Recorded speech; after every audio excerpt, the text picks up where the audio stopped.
আসসালামু আলাইকুম রহমতুল্লাহ। এসএসসি ও দাখিলের শিক্ষার্থীরা আশা করি সকলেই ভালো আছো। মিনার একাডেমি বাংলা প্রথম পত্রের ক্লাসে তোমাদের স্বাগত। আজকের আলোচনায় থাকবে তোমাদের পাঠ্য বইয়ের কপোতাক্ষ নদ কবিতাটি। আজকের আলোচনা থেকে তোমরা জানতে পারবে কবিতাটির ব্যাখ্যা বিশ্লেষণ, গুরুত্বপূর্ণ শব্দগুলোর অর্থ, গুরুত্বপূর্ণ এমসিকিউ এবং সিকিউ। প্রথমে আমরা জেনে নিব লেখক পরিচিতি। তার আগে তোমাদেরকে ছোট্ট করে একটা কথা বলি। তোমাদের পাঠ্য বইয়ের পদ্য অংশে দেখা যায় যে পরীক্ষায় কমন কিছু প্রশ্ন সবসময় ঘুরিয়ে ফিরিয়ে আসে। সেগুলো হচ্ছে লেখকের জন্মসাল, মৃত্যুসাল, তারপর কবিতার হচ্ছে গুরুত্বপূর্ণ শব্দ অর্থগুলো। তোমাদেরকে এখানে স্লাইডে সুন্দর করে রেডি করে দেওয়া হয়েছে। আমি গুরুত্বপূর্ণ বিষয়গুলো বলে দিব আর বাকিগুলো তোমাদেরকে পিডিএফ আকারে দিয়ে দেওয়া হবে। তাহলে আমরা প্রথমে লেখক পরিচিতির গুরুত্বপূর্ণ বিষয়গুলো জেনে নিব এবং মার্ক করে নিব। মাইকেল মধুসূদন দত্ত 25 জানুয়ারি 1824 খ্রিস্টাব্দে জন্মগ্রহণ করে। 25 জানুয়ারি 1824 খ্রিস্টাব্দে জন্মগ্রহণ করে। জন্মস্থান যশোর জেলার কেশবপুর উপজেলার সাগরদাড়ি গ্রাম। পিতার রাজনারায়ণ দত্ত এবং মাতা জানবী দেবী। শিক্ষাজীবন ও ধর্মান্তর। কলকাতার হিন্দু কলেজে পড়ার সময় তার ইংরেজি সাহিত্যের প্রতি তীব্র অনুরাগ সৃষ্টি হয়। 1840 সালে তিনি খ্রিস্ট ধর্ম গ্রহণ করেন। তখন তার নামের শুরুতে মাইকেল শব্দটি যোগ হয়। মাইকেল মধুসূদন দত্ত প্রথমে হিন্দু ছিলেন, পরে ধর্মান্তর হয়ে খ্রিস্টান ধর্ম গ্রহণ করেছেন। কেন গ্রহণ করেছেন? ইংরেজি সাহিত্যের প্রতি ওনার যে আবেগ অনুরাগ ছিল তার কারণে। আমরা এখন মাইকেল মধুসূদন দত্তের কিছু সাহিত্যিক অবদান জেনে নিব। মহাকাব্য ছিল, নাটক ছিল, প্রহসন ওনার রম্য নাটক ছিল, পত্রকাব্য ছিল, সনেট ছিল। মহাকাব্যের মধ্যে ছিল মেঘনাদবধ কাব্য। এটি বাংলা সাহিত্যের প্রথম সার্থক মহাকাব্য। তাহলে তোমরা এমসিকিউতে এটা মার্ক করে নিতে পারো। বাংলা সাহিত্যের প্রথম সার্থক মহাকাব্য হচ্ছে মেঘনাদবধ কাব্য। তারপর ওনার নাটকের মধ্যে রয়েছে শর্মিষ্ঠা, পদ্মাবতী, কৃষ্ণকুমারী। রম্য নাটকে রয়েছে একেই কি বলে সভ্যতা, আরেকটা রয়েছে বুড়ো শালিকের ঘাড়ে রূপ। পত্রকাব্যের মধ্যে রয়েছে বীরাঙ্গনা কাব্য। সনেট, তিনি বাংলা সাহিত্যের চতুর্দশপদী কবিতা বা সনেট এবং অমৃতাক্ষর ছন্দের প্রবর্তক।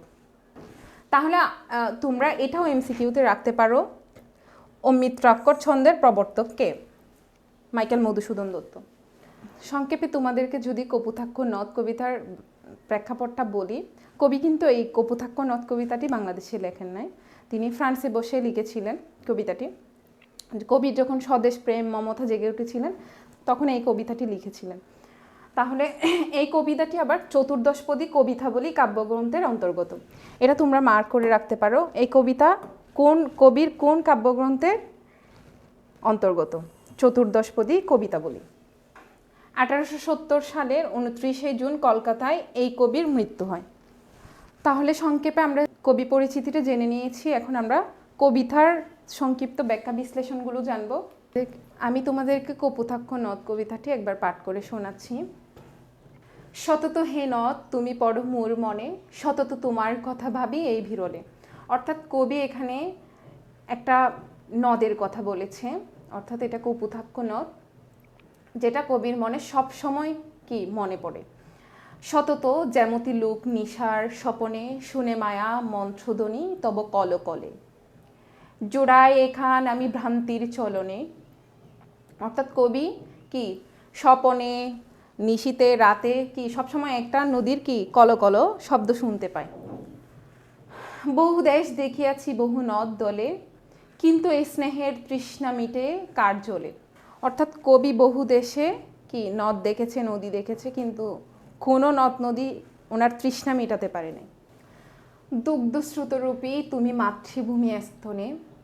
অর্থাৎ কবি এখানে মায়ের সাথে শিশুর যে টান, নাড়ির টান, দুধ পানের যে টান, কবির এই নদের সাথেও সেরকম একটা টানের অনুভব মাতৃভূমির প্রতি, এটা বুঝাতে এই উদাহরণটা দিয়েছে। আর কি হে হবে দেখা যতদিন যাবে। অর্থাৎ কবি আকাঙ্ক্ষা করছেন এই নদের সাথে কবির আর দেখা হবে কিনা, আর যতদিন জীবনের যতদিন যাবে কিংবা যতদিন বেঁচে থাকবে। প্রজাস্য রূপে রাজরূপ সাগরেরে দিতে, ভারী রূপ করো তুমি এই মিনতি গাবে।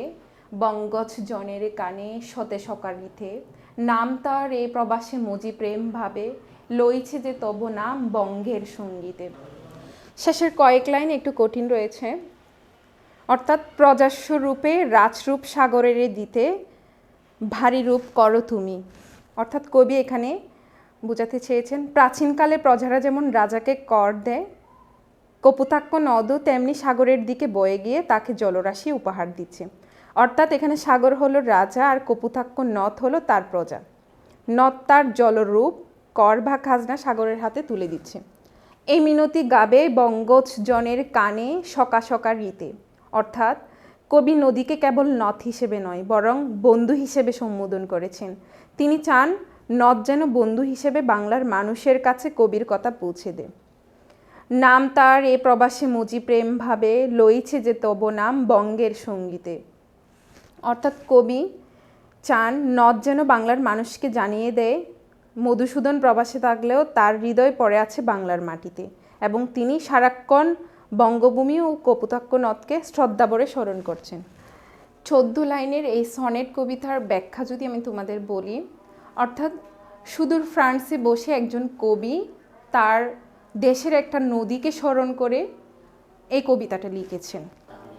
চলো আমরা পরবর্তী স্লাইডে দেখি তোমাদের জন্য কি রয়েছে। কবিতাটির বিশেষ কিছু তথ্য। এটি একটি সনেট বা চতুর্দশপদী কবিতা। কাঠামো: সনেটের দুটি অংশ থাকে। প্রথম 8 চরণকে বলা হয় অষ্টক, অর্থাৎ মূল ভাবের প্রবর্তনা। প্রথম 8 চরণকে বলা হয় অষ্টক, আর এই অষ্টককে একটা কবিতার মূল ভাবের প্রবর্তনা বলা হয়। এবং শেষ 6 চরণকে বলা হয় ষষ্ঠক, অর্থাৎ ভাবের পরিণতি। অর্থাৎ সংক্ষেপে যদি বলি, 14 লাইনের একটা কবিতার প্রথম 8 লাইনে প্রবর্তনা থাকলো, আর শেষের 6 লাইনে কি ষষ্ঠকে থাকবে ভাবের পরিণতি। অর্থাৎ কবি যে ইচ্ছে আকাঙ্ক্ষা দিয়ে মানুষের কাছে যে কপোতাক্ষ নদকে বন্ধু হিসেবে বলে বাংলার মানুষের কাছে কি ওনার সেই আকাঙ্ক্ষাগুলোকে পৌঁছে দিতে বলেছে, এটা হচ্ছে কি ভাবের পরিণতি দিয়ে।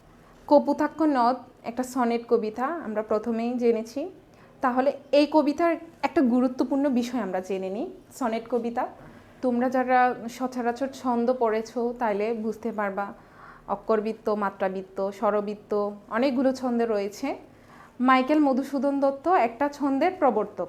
ওনার ছন্দটার নাম কি? অমৃতাক্ষর। এরপর ওনার কবিতা সনেট, কপোতাক্ষ নদ একটা সনেট কবিতা। এই কবিতার কিছু গুরুত্বপূর্ণ বিষয় রয়েছে, তোমাদেরকে সংক্ষেপে বলে দিই। আচ্ছা দেখো তোমরা, এই পুরো কবিতাটা 14 লাইনের। কপোতাক্ষ নদ কবিতার একটা গুরুত্বপূর্ণ বিষয় আমরা জেনে নিব। এই কবিতার একটা গুরুত্বপূর্ণ প্রশ্ন কিংবা এমসিকিউতে সবসময় থাকে, ওটা হচ্ছে এই কবিতার মিল বিন্যাসটা আসলে কি হয়। তাহলে মিল বিন্যাসটা জানার জন্য তোমাদেরকে সংক্ষেপে ছোটো করে তোমরা চাইলে টেনেও দেখতে পারো। এটা তোমরা না জানলেও কোনো সমস্যা নাই, তারপরেও যদি বোঝার চেষ্টা করো এক্ষেত্রে পরীক্ষার হলে তোমরা রাইট আনসারটা করতে পারবা। আমরা কবিতায় চলে যাই। তোমরা প্রথম অষ্টকে এবং শেষে 6 ষষ্ঠকে যদি খেয়াল করো, প্রত্যেকটা লাইনের শেষ ধ্বনি, প্রথম অষ্টকের প্রত্যেক লাইনের শেষ ধ্বনি দেখো নে লে নে লে নে লে এভাবে। আর হচ্ছে শেষের 6 লাইনের ষষ্ঠকে দেখো বে তে বে তে, এটা। তাহলে তোমরা কপোতাক্ষ নদ কবিতা যখন মাথায় থাকবে, এটার মিল বিন্যাসটা তোমরা কিভাবে মনে রাখবা। তো এই কবিতার মিল বিন্যাস সহজে মনে রাখার জন্য আমি তোমাদেরকে ছোট্ট একটা সূত্র লিখে দিচ্ছি। কবিতার প্রথম অষ্টকে তো তোমরা দেখেছো, ষষ্ঠকে দেখেছো, শেষ ধ্বনি কিন্তু ছিল প্রথম অষ্টকে নেলে আর ষষ্ঠকে ছিল বেতে। তাহলে সূত্রটা কি হয়?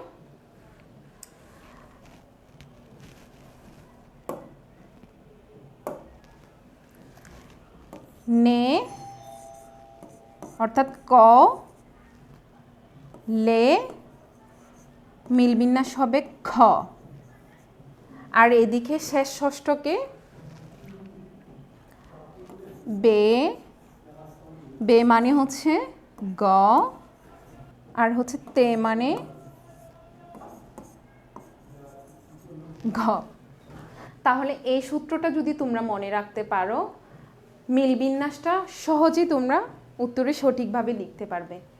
নে লে বেতে, নে অর্থাৎ ক, লে অর্থাৎ খ, বে অর্থ বে অর্থাৎ গ, তে অর্থাৎ ঘ। তাহলে আমাদের মিল বিন্যাসটা কি দাঁড়ায়? প্রথম 8 লাইনে ক ক ক খ খ খ এভাবে, আর শেষ 6 লাইনে হয় গ ঘ এভাবে। তাহলে আমরা খুব সহজে এই কবিতার মিল বিন্যাসের আনসারটা করতে পারবো। চলো এখন এই কবিতার গুরুত্বপূর্ণ শব্দ অর্থগুলো জেনে নিই। সতত অর্থাৎ সর্বদা বা সব সময়।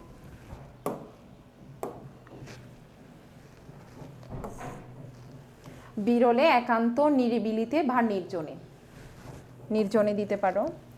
নিশা রাত্রি বা রাত, রাত দিতে পারো, সহজ আছে। কলে কলে নদীর পানির বয়ে যাওয়ার শব্দ, ভ্রান্তি ভুল। চলনে চলে বা কৌশলে। ভারী পানি বা জল, পানি দিতে পারো। কর খাজনা বা ট্যাক্স, খাজনা দিতে পারো। মিনতি প্রার্থনা বা বিনীত অনুরোধ, প্রার্থনা দিতে পারো তোমরা। বঙ্গজন বাংলায় জন্মগ্রহণকারী ব্যক্তি বা বাঙালি। সকা রীতে বন্ধুর মতো বা বন্ধুভাবে, বন্ধুভাবে দিতে পারো তোমরা। এখন আমরা চলে যাব এই কবিতার গুরুত্বপূর্ণ কিছু এমসিকিউতে। কপোতাক্ষ নদ কোন ধরনের কবিতা? মহাকাব্য, চতুর্দশপদী কবিতা, পল্লীগীতি, গীতি কবিতা। অর্থাৎ এটা 14 লাইনের চতুর্দশপদী কবিতা। সনেটের প্রথম 8 চরণের সমিষ্টকে কি বলে? ষষ্ঠক, স্তবক, অষ্টক, শ্লোক। আমরা জেনেছি অষ্টক, অষ্টক। সনেটের শেষ 6 চরণের সমিষ্টকে কি বলে? অষ্টক, ষষ্ঠক, উপসংহার, অনুচ্ছেদ। আমরা জানি ষষ্ঠক।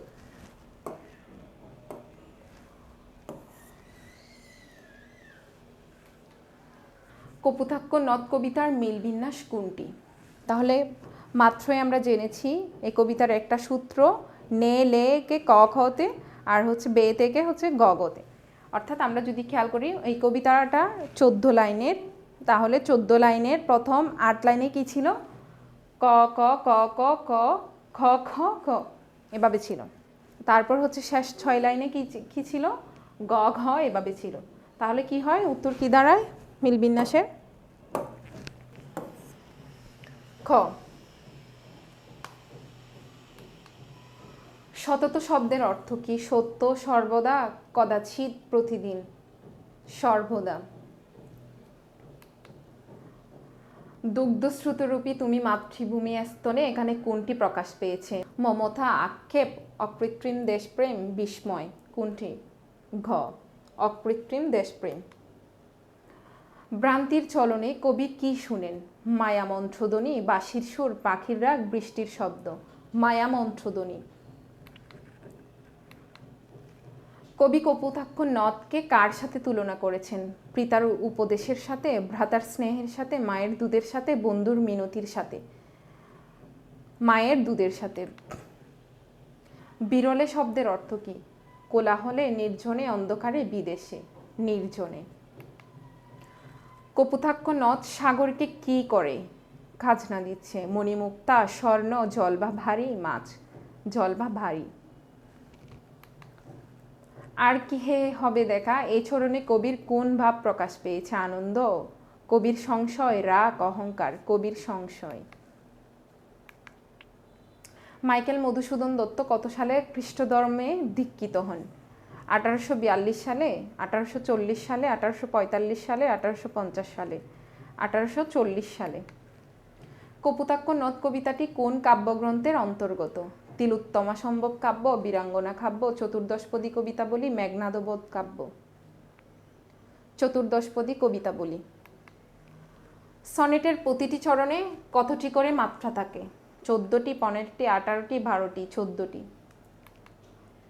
বঙ্গজন বলতে কবিতায় কাদের বোঝানো হয়েছে? বাংলার সকল মানুষকে, শুধু কবিকে, ফরাসিদের, রাজাদের? বাংলার সকল মানুষকে। মজি প্রেম ভাবে, এখানে মজি শব্দের অর্থ কি? মগ্ন হওয়া, আনন্দ পাওয়া, ভুলে যাওয়া, দান করা। মগ্ন হওয়া। নিশার স্বপ্ন বলতে কি বোঝানো হয়েছে? ভোরের স্বপ্ন, অলিক কল্পনা, রাতের স্বপ্ন, দুঃস্বপ্ন। রাতের স্বপ্নকে বোঝানো হয়েছে। সনেটের অষ্টক অংশে মূলত কি থাকে? ভাবের প্রবর্তনা, ভাবের পরিণতি, উপদেশের বর্ণনা, কবির জীবনী। ভাবের প্রবর্তনা।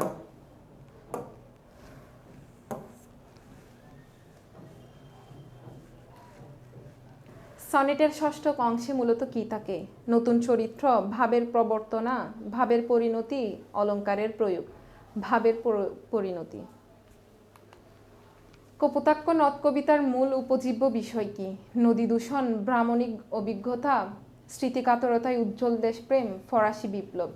স্মৃতিকাতরতায় উজ্জ্বল দেশপ্রেম। এখন আমাদের এমসিকিউ শেষ। তোমাদের জন্য গুরুত্বপূর্ণ সিকিউ দেওয়া হয়েছে। তোমরা যাদের প্রয়োজন হয় মিনার একাডেমির হোয়াটসঅ্যাপ নাম্বারে যোগাযোগ করবে। ঠিক আছে, আসসালামু আলাইকুম রহমতুল্লাহ।